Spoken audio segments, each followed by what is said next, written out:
Sous la présidence du chef de l'État, M. Patrice Talon, le Conseil des ministres s'est réuni ce mercredi 25 septembre 2024 et a débouché sur les décisions que voici. Au chapitre des mesures normatives, ont été adoptés les décrets portant modification des statuts de l'Agence nationale de l'alimentation et de la nutrition et ceux de l'Agence béninoise de sécurité sanitaire des aliments, puis celui portant abrogation du décret numéro 2009-245 du 9 juin 2009 portant création, attribution, organisation et fonctionnement du Conseil de l'alimentation et de la nutrition.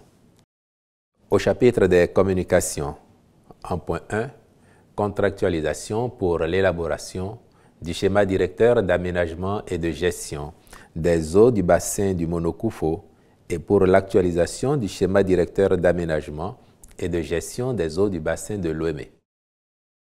Des 4 ensembles hydrographiques catégorisés dans notre pays, seul celui de Lomé dispose d'un schéma directeur finalisé en 2013 et adopté en 2015, soit depuis une dizaine d'années.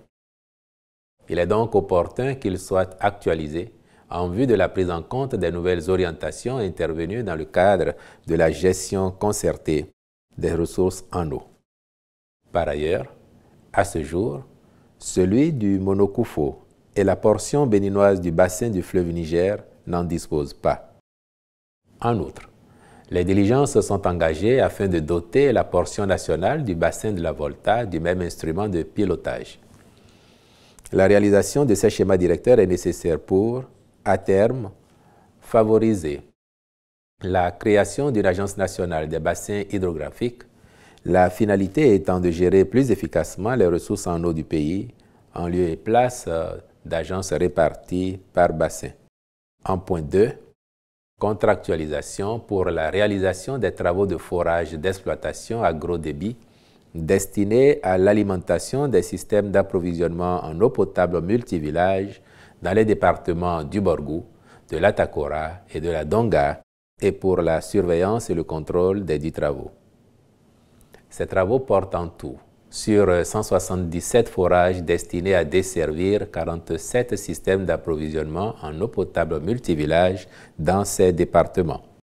Ils viennent renforcer les projets et programmes en cours pour le développement des infrastructures hydrauliques en vue d'atteindre l'accès universel à l'eau potable au Bénin, particulièrement en milieu rural.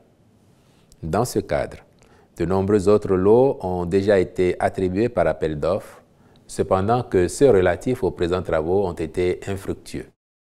C'est donc pour éviter que cette situation compromette l'atteinte des objectifs que le Conseil a autorisé la contractualisation avec divers cabinets et entreprises aux fins de l'exécution diligente des marchés concernés dans un délai de 10 mois. En point 3, approbation des coûts de cession des logements sociaux et économiques. Pour rappel, lors de sa séance du 20 avril 2022, le Conseil des ministres avait déjà validé les critères d'attribution des 10 logements ainsi que les modalités de leur commercialisation. Celles-ci ont, depuis lors, fait l'objet des diligences requises pour stabiliser les coûts de cession. Leur approbation est entérinée par le Conseil en vue du démarrage des opérations de cession dès le dernier trimestre 2024, sous la conduite du ministre du Cadre de vie et des Transports chargé du développement durable.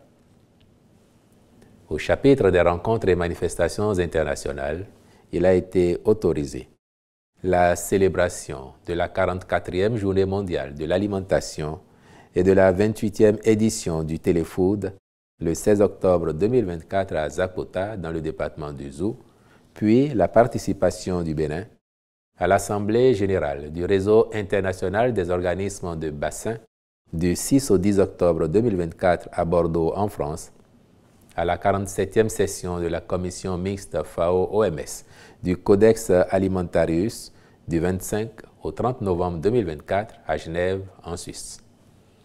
Au chapitre des mesures individuelles, enfin, les nominations ci-après ont été prononcées.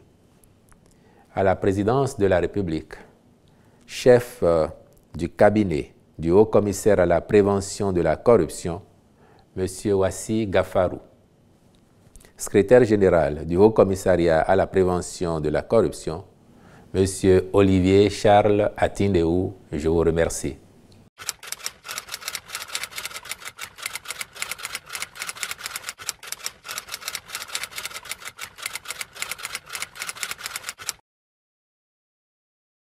Je suis sûr que vous êtes sûr que, comme vous, j'attends que la justice de notre pays nous livre les éléments d'appréciation du dossier de l'espèce que vous évoquez, afin que l'opinion publique, l'opinion nationale comme internationale, soit située sur les raisons qui justifient les interpellations des personnalités que vous évoquez.